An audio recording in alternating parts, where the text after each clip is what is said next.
یہاں تک سورہ بقرہ کی 35 رکوع پورے ہوئے ہیں، اور اب سورہ بقرہ کے 36ویں رکوع سے یعنی آیت نمبر 261 سے آیت نمبر 283 تک اللہ تبارک و تعالی نے انسان کے مالی معاملات سے متعلق کچھ احکام بیان فرمائے ہیں، اور ان میں سب سے پہلے تو اللہ تبارک و تعالیٰ کے راستے میں مال خرچ کرنے، اللہ تعالیٰ کی رضا کے لیے مال خرچ کرنے کے فضائل کا بھی بیان ہے، اور اس کی قبولیت کی شرائط کا بھی بیان ہے۔ جیسا کہ پہلے بھی آیت الکرسی سے پہلے جو حکم دیا گیا تھا وہ بھی انفاق کا تھا کہ اللہ تعالیٰ کے راستے میں خرچ کرو اور اللہ تعالیٰ کی رضامندی کے لیے خرچ کرو۔ اب اسی انفاق کی تفصیلات بیان ہو رہی ہیں، اور اس میں اس کے فضائل کا بھی بیان ہے، اور ساتھ ساتھ اس کی قبولیت کی شرائط کا بھی بیان ہے۔ اس کے بعد پھر آخر میں انفاق کی جو ضد ہے یعنی سود، اس کا بیان تفصیل کے ساتھ کیا گیا ہے۔ مثل الذين ينفقون أموالهم في سبيل الله كمثل حبة أنبتت 7 سنابل في كل سنبلة 100 حبة والله يضاعف لمن يشاء والله واسع عليم۔ الذين ينفقون أموالهم في سبيل الله ثم لا يتبعون ما أنفقوا منا ولا أذى لهم أجرهم عند ربهم ولا خوف عليهم ولا هم يحزنون۔ قول معروف ومغفرة خير من صدقة يتبعها أذى والله غني حليم۔ يا أيها الذين آمنوا لا تبطلوا صدقاتكم بالمن والأذى كالذي ينفق ماله رئاء الناس ولا يؤمن بالله واليوم الآخر فمثله كمثل صفوان عليه تراب فأصابه وابل فتركه صلدا لا يقدرون على شيء مما كسبوا والله لا يهدي القوم الكافرين۔ ومثل الذين ينفقون أموالهم ابتغاء مرضات الله وتثبيتا من أنفسهم كمثل جنة بربوة أصابها وابل فآتت أكلها ضعفين فإن لم يصبها وابل فطل والله بما تعملون بصير۔ أيود أحدكم أن تكون له جنة من نخيل وأعناب تجري من تحتها الأنهار له فيها من كل الثمرات وأصابه الكبر وله ذرية ضعفاء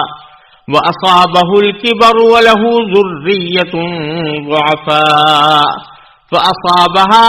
إعصار فيه نار فاحترقت كذلك يبين الله لكم الآيات لعلكم تتفكرون۔ جو لوگ اللہ کے راستے میں اپنے مال خرچ کرتے ہیں ان کی مثال ایسی ہے جیسے ایک دانہ 7 بالیں اگائے، ہر بال میں 100 دانے ہوں، اور اللہ جس کے لیے چاہتا ہے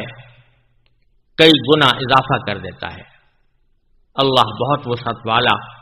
بڑے علم والا ہے۔ جو لوگ اپنے مال اللہ کے راستے میں خرچ کرتے ہیں پھر خرچ کرنے کے بعد نہ احسان جتلاتے ہیں اور نہ کوئی تکلیف پہنچاتے ہیں، وہ اپنے پروردگار کے پاس اپنا ثواب پائیں گے، نہ ان کو کوئی خوف لاحق ہوگا اور نہ کوئی غم پہنچے گا۔ بھلی بات کہہ دینا اور درگزر کرنا اس صدقے سے بہتر ہے جس کے بعد کوئی تکلیف پہنچائی جائے، اور اللہ بڑا بے نیاز، بہت بردبار ہے۔ اے ایمان والو، اپنے صدقات کو احسان جتلا کر اور تکلیف پہنچا کر اس شخص کی طرح ضائع مت کرو جو اپنا مال لوگوں کو دکھانے کے لیے خرچ کرتا ہے اور اللہ اور یوم آخرت پر ایمان نہیں رکھتا۔ چنانچہ اس کی مثال ایسی ہے جیسے ایک چکنی چٹان پر مٹی جمی ہو، پھر اس پر زور کی بارش پڑے اور اس مٹی کو بہا کر چٹان کو دوبارہ چکنا بنا چھوڑ دے۔ ایسے لوگوں نے جو کمائی کی ہوتی ہے وہ ذرا بھی ان کے ہاتھ نہیں لگتی، اور اللہ ایسے کافروں کو ہدایت تک نہیں پہنچاتا۔ اور جو لوگ اپنے مال اللہ کی خوشنودی طلب کرنے کے لیے اور اپنے آپ میں پختگی پیدا کرنے کے لیے خرچ کرتے ہیں، ان کی مثال ایسی ہے جیسے ایک باغ کسی ٹیلے پر واقع ہو، اس پر زور کی بارش برسے تو وہ دگنا پھل لے کر آئے، اور اگر اس پر زور کی بارش نہ بھی برسے تو ہلکی پھوار بھی اس کے لیے کافی ہے۔ اور تم جو عمل بھی کرتے ہو اللہ اسے خوب اچھی طرح دیکھتا ہے۔ کیا تم میں سے کوئی یہ پسند کرے گا کہ اس کا کھجور اور انگوروں کا ایک باغ ہو جس کے نیچے نہریں بہتی ہوں، اور اس کو اس باغ میں اور بھی ہر طرح کے پھل حاصل ہوں، اور بڑھاپے نے اسے آ پکڑا ہو، اس کے بچے ابھی کمزور ہوں،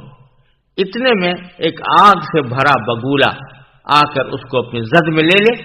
اور پورا باغ جل کر رہ جائے؟ اسی طرح اللہ تمہارے لیے اپنی آیتیں کھول کھول کر بیان کرتا ہے تاکہ تم غور کرو۔ ان آیات کریمہ میں اللہ تبارک و تعالی نے ایک تو اللہ تعالیٰ کی خوشنودی کی خاطر نیک کاموں میں مال خرچ کرنے کی فضیلتیں بیان فرمائی ہیں، اور دوسری طرف یہ بھی بتایا ہے کہ ان فضیلتوں کو حاصل کرنے کے لیے کیا شرائط ہے۔ تو پہلے تو یہ فرمایا کہ جب کوئی شخص کوئی مال اللہ تعالیٰ کے راستے میں خرچ کرتا ہے جس کے اندر ساری بھلائی کے کام آ گئے، کسی غریب کی مدد کر دینا، یتیموں بیواؤں کی مدد کر دینا، یا کسی مسکین کو کھانا کھلا دینا، یا کوئی ایسی صدقہ جاریہ پیدا کر دینا کہ جس کے نتیجے میں لوگوں کو فائدہ حاصل ہو، کوئی مسجد بنا دینا، کوئی شفا خانہ بنا دینا، کوئی کنواں لوگوں کے لیے کھود دینا، کوئی ایسا انتظام کر دینا جس سے لوگ مستقل طور پر پانی حاصل کرتے رہیں، وغیرہ وغیرہ۔ جتنے بھی بھلائی کے کام ہیں ان سب میں اگر اللہ تعالیٰ کی رضا مقصود ہو تو وہ انفاق فی سبیل اللہ میں داخل ہے، اللہ کے راستے میں مال خرچ کرنے میں داخل ہے۔ تو اللہ تعالیٰ فرماتے ہیں کہ اس کی مثال ایسی ہے جیسے کہ ایک دانہ 7 بالیں اگائے اور ہر بال میں 100 دانے ہوں۔ یعنی مثال یہ دی ہے کہ جیسے ایک کاشتکار اگر زمین میں دانہ ڈالتا ہے، ایک دانہ ڈالا تو دانہ تو ایک ہی ڈالا تھا، لیکن جب اس کی اللہ تعالیٰ نے پرورش فرمائی تو اس کے نتیجے میں اس سے پودے نکلے، پودے پیدا ہوئے، اور پودے گندم کے پودے، اس میں 7 بالیں ہیں، یعنی 7 خوشے ہیں، اور ہر بال میں یعنی ہر خوشے میں 100 دانے ہیں۔ تو اس طرح تھا تو ایک دانہ لیکن اس نے 700 دانے پیدا کر دی۔ تو اللہ تعالیٰ کے راستے میں بھی اگر کوئی شخص 1 روپیہ خرچ کرتا ہے تو اس کا ثواب 700 گنا زیادہ ہوتا ہے۔ تو فرمایا مثل الذین ينفقون اموالهم، مثال ان لوگوں کی جو کہ اپنے مال کو خرچ کرتے ہیں فی سبیل اللہ، اللہ کے راستے میں، کمثل حبۃ، ایک ایسے دانے کی مثال ہے جیسے کہ انبتت 7 سنابل، جس نے کہ 7 بالیں اگائی، فی کل سنبلۃ، ہر بال میں یعنی ہر خوشے میں 100 حبہ، 100 دانے ہیں۔ واللہ یضاعف لمن یشاء، اور اللہ تعالیٰ جس کے لیے چاہتا ہے ثواب میں کئی گنا اضافہ کر دیتا ہے۔ یعنی شاید اشارہ اس طرف ہے کہ یہ 700 گنا ثواب ملنا،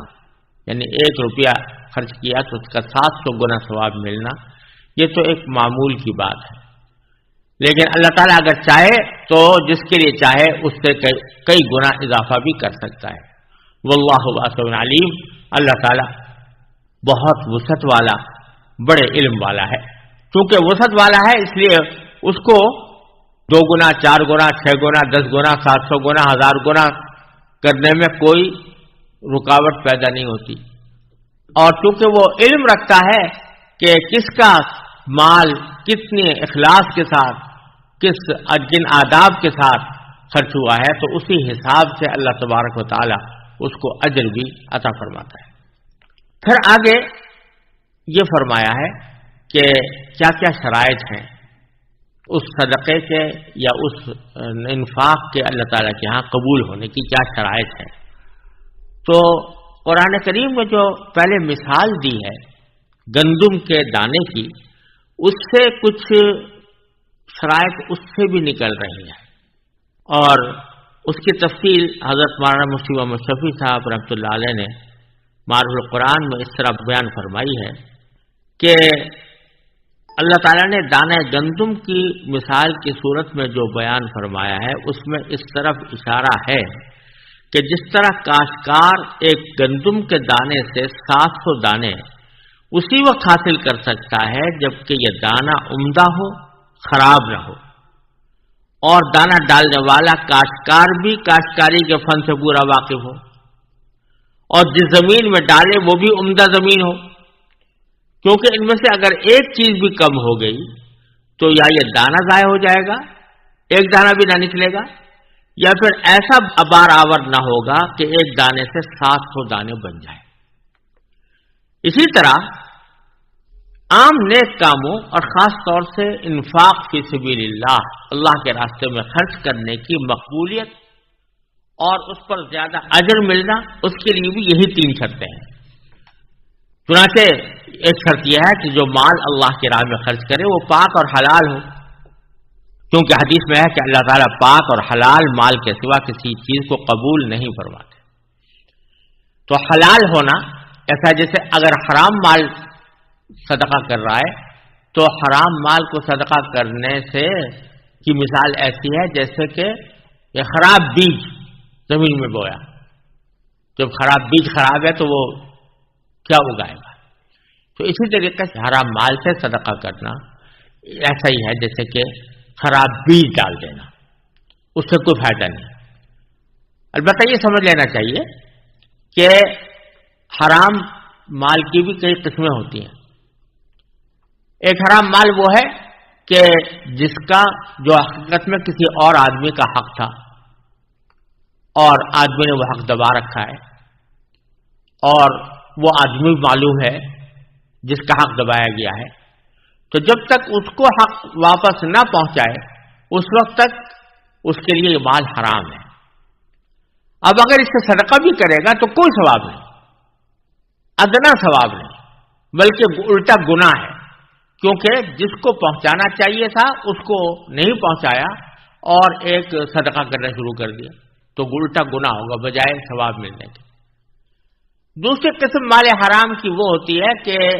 وہ ہے تو حرام طریقے سے حاصل کیا ہوا، لیکن جو اس کا اصل حقدار ہے وہ معلوم نہیں یا اس تک پہنچانا ممکن نہیں، تو ایسے مال کو شریعت نے حکم یہ دیا ہے کہ ایسے مال کو صدقہ کر دینا چاہیے، لیکن صدقہ بغیر نیت ثواب کے، یعنی ایک تو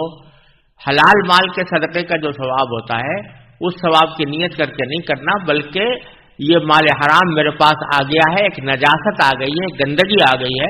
اس گندگی اور نجاست سے اپنی جان چھڑانے کے لیے اس کو میں صدقہ کرتا ہوں،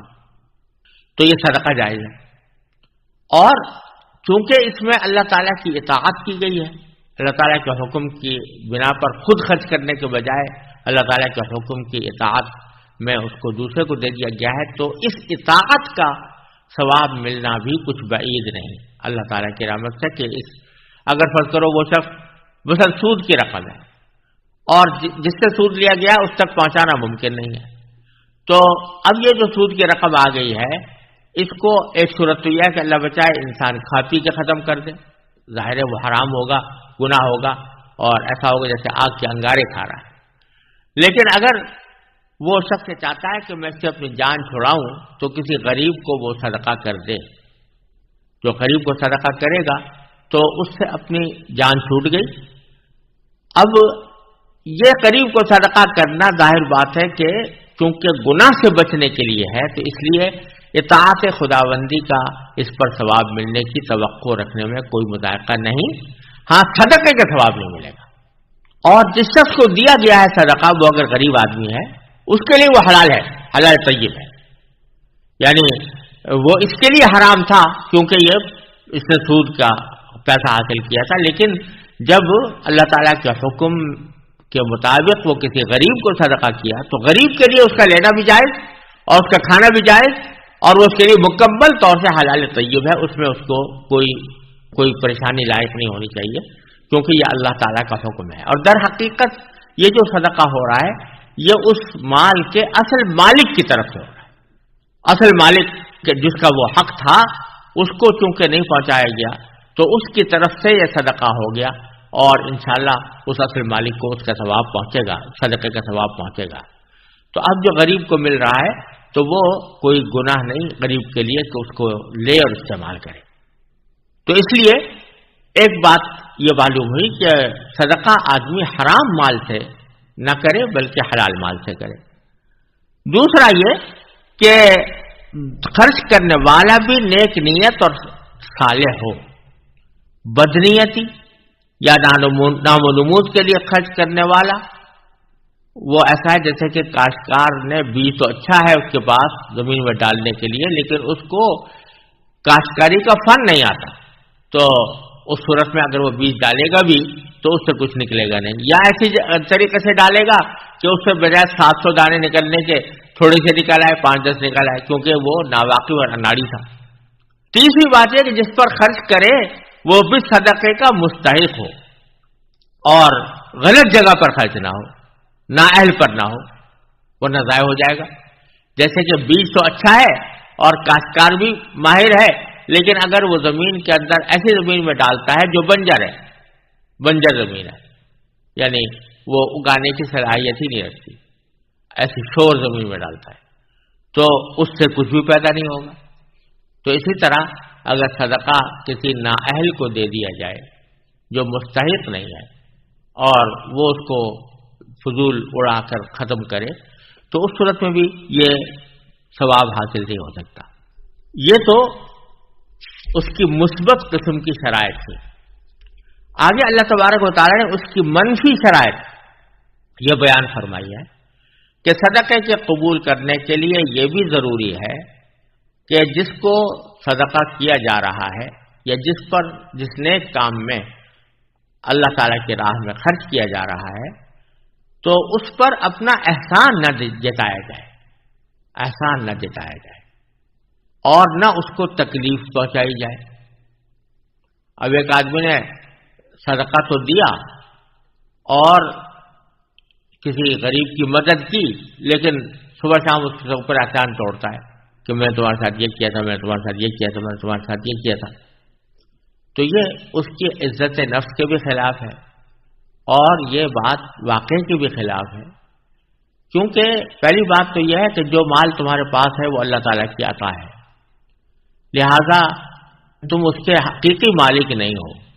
اگر تم نے کسی غریب کو اللہ تعالیٰ کے حکم سے وہ مال دیا ہے تو یہ تمہارا کوئی احسان نہیں ہے, یہ اللہ تبارک و تعالیٰ کے حکم کی تعمیل ہے جو تمہیں کرنی ہی چاہیے تھی, تمہارا فریضہ تھا. دوسری بات یہ کہ آدمی کے مال میں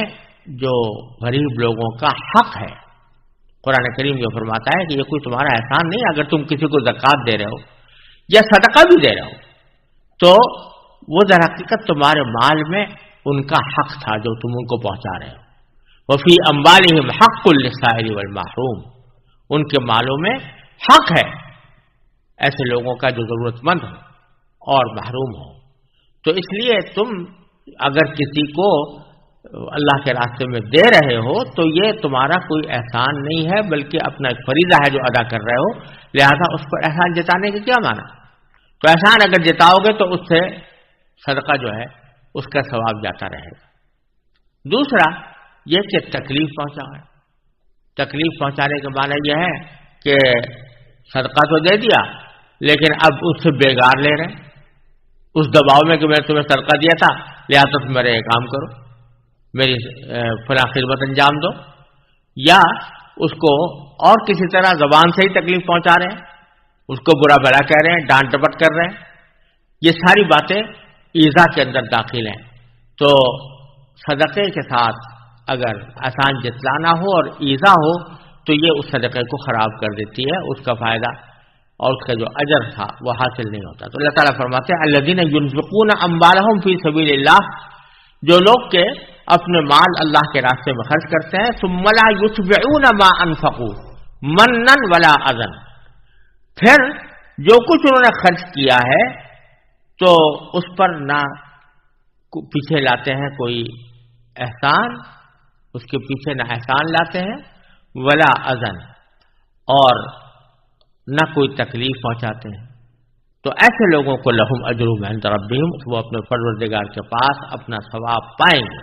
اور ثواب کیا ہوگا کہ ولا خوف علیہم ولا هم یحزنون، نہ ان کے اوپر کوئی خوف ہوگا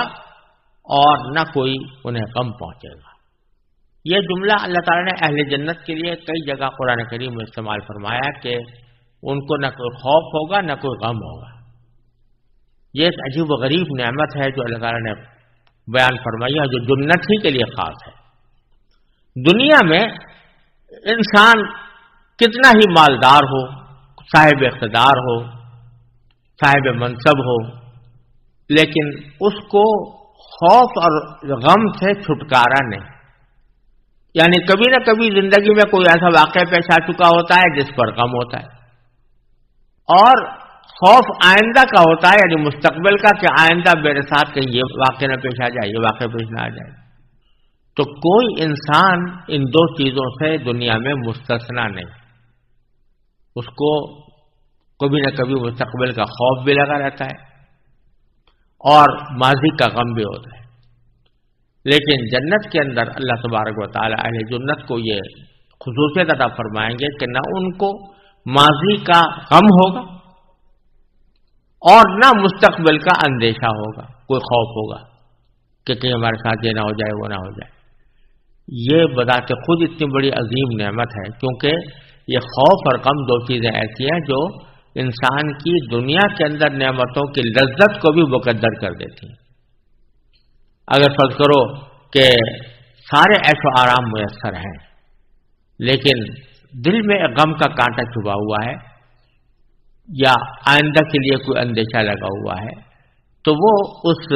جو نعمتیں میسر ہیں ان کی لذت مکمل طور سے حاصل نہیں ہو سکتی، اس میں ایک تکدر پیدا رہے گا. لیکن اللہ تبارک و تعالیٰ فرماتے ہیں جنت کے اندر جب چونکہ نہ خوف ہوگا نہ کوئی غم ہوگا، تو اب جو بھی نعمت ملے گی اس کی مکمل لذت حاصل ہوگی، مکمل اس کا فائدہ حاصل ہوگا. اللہ تبارک و تعالیٰ اپنے فضل و کرم سے اپنے رحمت سے ہم سب کو وہ عطا فرما دے. پھر آگے اللہ تعالیٰ فرماتے ہیں کہ یہ جو تم احسان جتلانے کا دل میں جذبہ پیدا کر لیتے ہو یا لوگوں کو تکلیف پہنچانے کا، اس سے تو بہتر یہ ہے کہ تم صدقہ نہ دو اور کوئی بھلی بات کہہ دو ان سے. تو فرمایا قول معروف و مغفرت، کوئی بھلی بات کہہ دینا اور مغفرت اور درگزر کرنا، یہ اس صدقے سے بہتر ہے. خیر من صدقۃ، اس صدقے سے بہتر ہے کہ یتبعها اذى، جس کے بعد کوئی تکلیف پہنچائی جائے. یعنی تم نے اگر کسی غریب کو کوئی پیسے تو دیے لیکن بعد میں اس کو ڈانٹ ڈپٹ شروع کر دی، برا بھلا کہنا شروع کر دیا، یا کوئی اس کے ساتھ ایسی دل آزاری کا کریمہ اس کو کہہ دیا یا اپنا احسان جتایا، تو فرمایا کہ اس سے بہتر تو یہ تھا تم اس کو کچھ نہ دیتے اور کوئی بھلی بات کہہ دیتے کہ بھائی میں اس وقت معذرت خواہ ہوں، معاف کر دیجیے گا، میں اس کو دے نہیں سکتا. اس طرح کی بات کوئی کہہ دیتے. وہ مغفرتن، اور درگزر کرتے، یعنی اس کے اگر فرض کرو کہ وہ مانگنے میں اصرار سے کام لے رہا تھا تو ایسے میں آدمی کو غصہ آتا ہے، تو اس غصے کے اوپر عمل کرنے کے بجائے درگزر سے کام لینا کہ بھائی حاجت مند ہے بیچارہ اس لیے بار بار کہہ رہا ہے، تو درگزر سے کام لے کر کوئی اچھی بات کہہ دینا، بجائے اس کو ڈانٹنے ڈپٹنے کے جھڑکنے کے، اس کے بجائے اس کو کوئی اچھی بات کہہ کر رخصت کر دینا کہ بھائی معاف کرو، میں اس وقت دینے کا میرا ارادہ نہیں ہے، وغیرہ وغیرہ.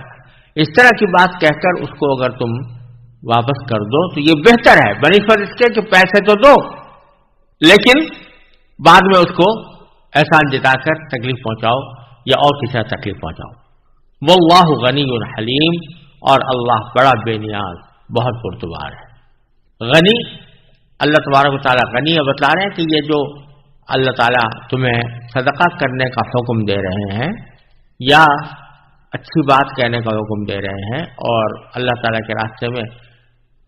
مال خرچ کرنے کا حکم دے رہے ہیں، یہ معاذ اللہ اس وجہ سے نہیں کہ اللہ تعالیٰ کو کوئی ضرورت پیش آ گئی ہے ان صدقات کی. واللہ غنی، اللہ تعالیٰ بے نیاز ہے تمہارے صدقات سے بھی تمہارے انفاق سے بھی. حلیم ہے، بردبار ہے، کیونکہ بردبار ہے لہذا تمہاری ان حرکتوں پر ابھی فوری طور سے تمہیں سزا نہیں دے رہا جو تم بعض اوقات اور صدقات کو برباد کرنے کے لیے کرتے ہو، لیکن آخرت میں جا کر تمہیں اپنے اچھے اور برے سارے اعمال کا جواب دہ ہونا ہوگا. پھر آگے اللہ تبارک و تعالیٰ نے اسی بات کو مزید تاکید کے ساتھ زیادہ واضح لفظوں میں مسلمانوں سے خطاب کرتے ہوئے فرمایا کہ یا ایھا الذین آمنوا، اے ایمان والو، لا تبطلوا صدقاتکم، اپنے صدقات کو باطل نہ کرو، اپنے صدقات کو ضائع مت کرو،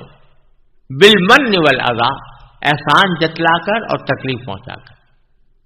اور پھر ساتھ فرمایا کالذی ينفق مالہ رئاء الناس، تو اس شخص کی طرح نہ بنو کہ جو اپنا مال لوگوں کے دکھاوے کی وجہ سے خرچ کرتا ہے. یعنی یہ تیسری چیز بتا دی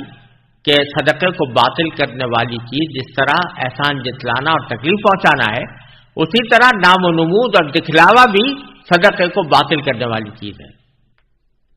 تو جو شخص اللہ پر آخرت پر ایمان نہیں رکھتا ولا یؤمن باللہ والیوم الآخر، تو اس کا جو صدقہ ہے وہ محض دکھاوے کے لیے ہوتا ہے، نام و نمود کے لیے ہوتا ہے. اس کا نتیجہ یہ ہے کہ اس کو بجائے فائدہ پہنچنے کے بجائے ثواب ملنے کے الٹا اس کے لیے نقصان دہ اور گناہ کا سبب بن جاتا ہے.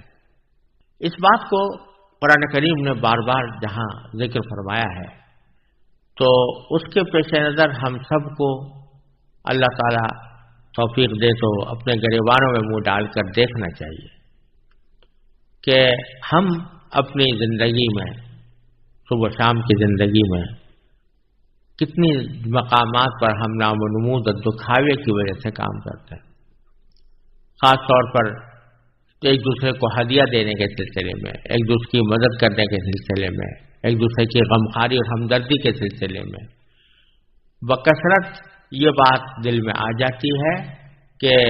اگر میں یہ کام نہ کروں گا تو میری معاشرے میں نعت کٹ جائے گی. بکثرت یہ بات دل میں آتی ہے کہ دوسرے نے چونکہ کیا تھا تو مجھے بھی اس سے بڑھ کر کرنا چاہیے، یا ورنہ میری سانس پر برا اثر پڑے گا، لوگوں کے اندر میری شہرت خراب ہوگی. تو یہ سب تصورات جو ہیں دکھاوے کے اور نام و نمود کے، خاص طور پر تقریبات کے موقع پر جو ہدیہ تحفے دیے جاتے ہیں آج کل، تو اس میں یہ دکھاوا بڑی حد تک مقصود ہوتا ہے. تو اس دکھاوے کی وجہ سے اس ہدیہ تحفے کا ثواب جاتا رہتا ہے اور کچھ بعید نہیں کہ اس کے اوپر گناہ بھی ہوتا ہو. لہذا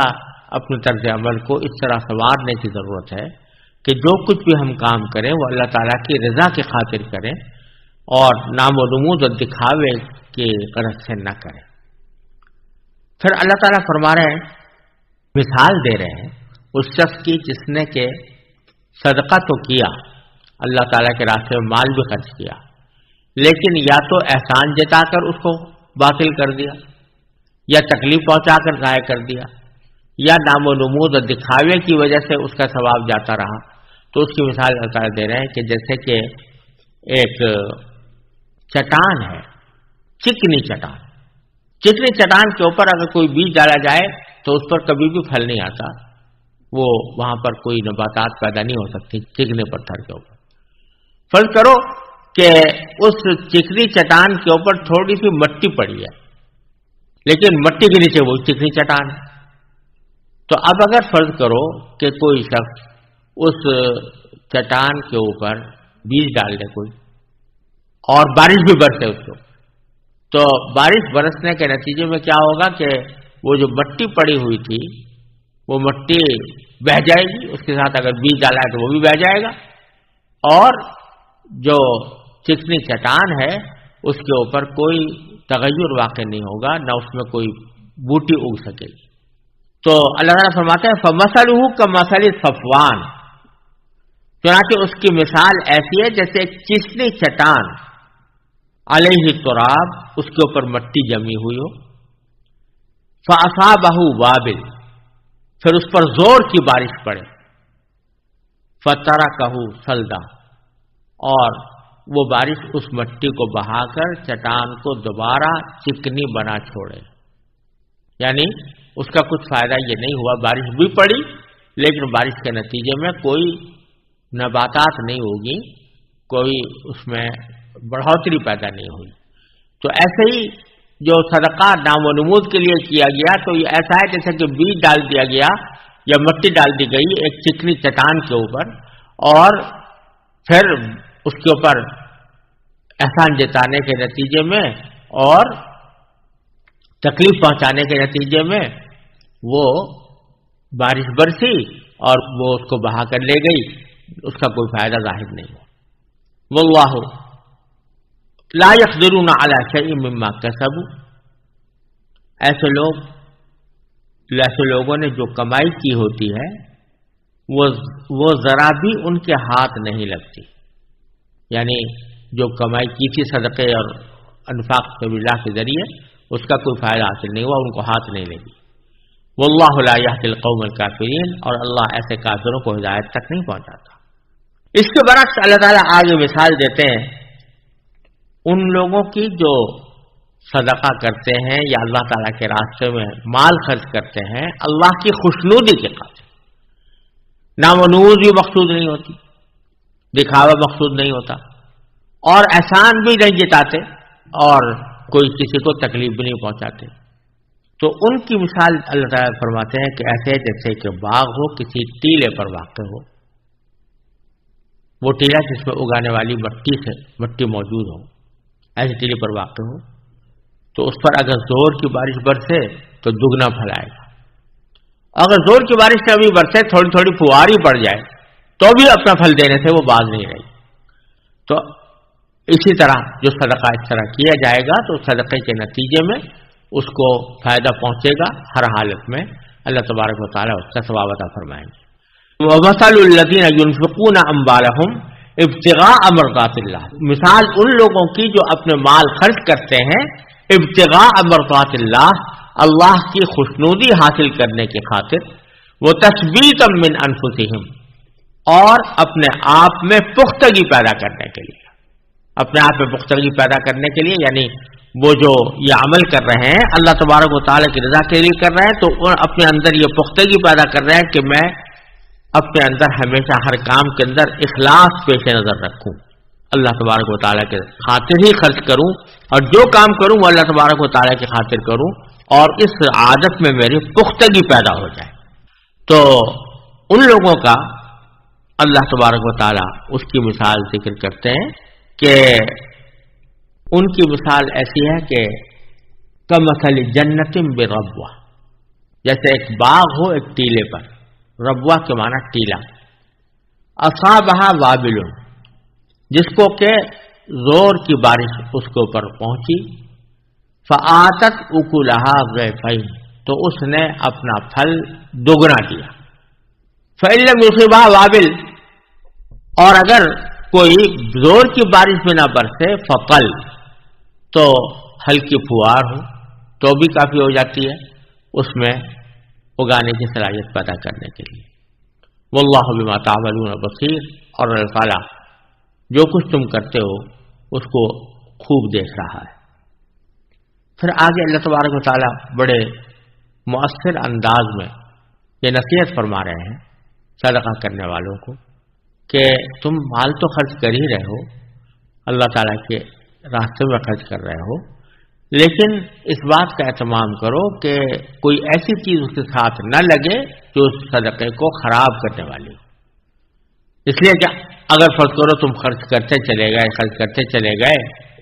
ان شرائط کو مد نظر رکھے بغیر خرچ کرتے چلے گئے یہاں تک کہ تمہاری دنیا سے رخصت ہونے کا وقت آ گیا، اللہ تعالیٰ کی بارگاہ میں پہنچے، امید تو یہ لگائے بیٹھے تھے کہ وہاں پہنچ کر ہمیں اجر و ثواب ملے گا، لیکن پتہ چلا کہ وہ تو کوئی کچھ فائدہ ہی نہیں ہوا، اور جو کوئی صدقہ کیا تھا وہ سب اس کو ہم نے خود ہی اپنے ساتھ جتانے سے، تکلیف پہنچانے سے، ریاکاری سے خراب کر دیا۔ تو اس کی مثال اللہ تعالیٰ دیتے ہیں کہ ایود احدکم، کیا تم میں سے کوئی شخص یہ بات پسند کرے گا ان تکون لہ جنۃ من نخیل واعناب، کہ اس کا ایک باغ ہو، من نخیل کھجور کا باغ، واعناب اور انگوروں کا باغ، تجری من تحت الانہار جس کے نیچے سے دریا بہتے ہوں، یعنی شاندار باغ بنایا ہے، کھجوریں بھی ہیں اس میں، انگور بھی ہیں، اور نیچے سے نہریں بھی بہ رہی ہیں، لہو فیہا من کل الثمرات، اور اس کے پاس اس باغ میں صرف کھجور انگور ہی نہیں، ہر طرح کے دوسرے پھل بھی موجود ہیں،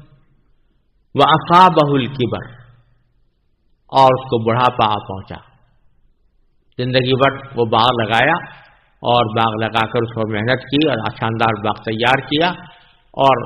یہ خیال تھا کہ بڑھاپے میں یہ باغ مجھے کام دے گا، وَلَهُ ذُرِّيَّةٌ ضُعَفَاءُ، بڑھاپا آ پہنچا اور اس کے کمزور اولاد ہے، کمزور اولاد ہے جو خود کمانے کی صلاحیت نہیں رکھتی۔ اب اس نے تو یہ امید باندھی ہوئی تھی کہ میری اولاد تو کمانے کی صلاحیت رکھتی نہیں، لیکن وہ جو میں نے باغ اگایا تھا اس باغ کی پیداوار ہی میرے بڑھاپے کا سارا سامان ہوگی، اور مجھے کچھ ہاتھ پاؤں ہلائے بغیر مجھے یہ پیداوار فائدہ پہنچائے گی۔ لیکن ہوا کیا؟ فَأَصَابَهَا إِعْصَارٌ فِيهِ نَارٌ، اچانک اس باغ پر ایک بگولا آ بیٹھا، فیہ نار جس میں آگ تھی، فاحترقت جس کے نتیجے میں پورا باغ جل گیا۔ جب جل گیا تو جس چیز کے اوپر امیدیں باندھے بیٹھا ہوا تھا کہ بڑھاپے میں میرے لیے سہارا بنے، وہ چیز ہی تباہ ہو گئی۔ ایسے ہی وہ شخص جو صدقہ کرتا تو رہا لیکن ان کی شرائط کے بغیر، نام و نمود کے خاطر، ریاکاری کے خاطر، دکھاوے کے خاطر وہ یہ کرتا رہا، تو امید تو باندھے بیٹھا تھا کہ مجھے صدقے کا ثواب ملے گا، لیکن ان چیزوں کے نتیجے میں ایسا ہو گیا جیسے کہ باغ کو آ کر بگولا، ایک آتشی بگولا آ کر باغ کو جلا ڈالے، اسی طرح اس کے صدقات کو اس کے نام و نمود کے خیال نے اور احسان جتانے نے اس کو جلا ڈالا۔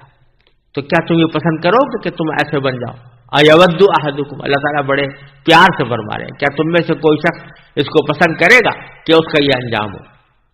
ظاہر ہے کہ کوئی بھی پسند نہیں کرے گا، لہذا تم ان چیزوں سے بچو جو تمہارے صدقات ضائع کرنے والی ہو۔ کذالک یبین اللہ لکم الآیات، اسی طرح اللہ تعالیٰ تمہارے لیے اپنی آیتیں کھول کھول کر بیان کرتا ہے، لعلکم تتفکرون، تاکہ تم غور سے کام لو۔